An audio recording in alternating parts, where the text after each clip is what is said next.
Section 310.16c of the National Electrical Code addresses the derating of conductors in raceways according to the number of current-carrying conductors and their arrangement within the raceway. For electrical metallic tubing, the maximum number of current-carrying conductors permitted in a raceway is 12 American wire gauge or smaller.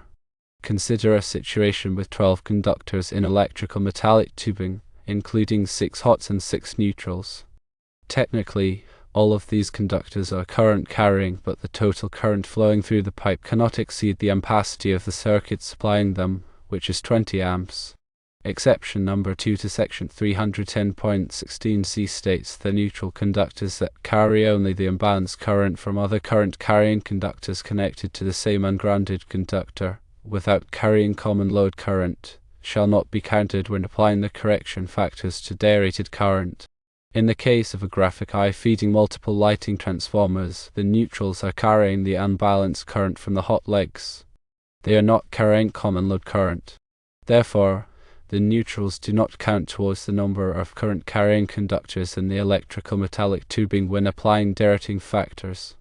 With the neutrals excluded, there are 6 current-carrying conductors, which are the hot legs.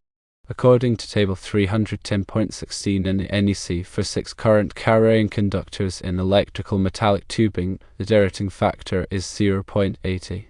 Therefore, the ampacity of the number 10 American wire gauge conductors in electrical metallic tubing must be derated by 20% to 0.80 times 30 amps equals 24 amps.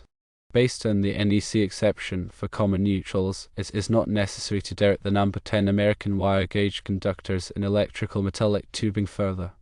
The ampacity of the circuit is 20 amps, and the derated ampacity of the number 10 American wire gauge conductors is 24 amps, which is sufficient for this application.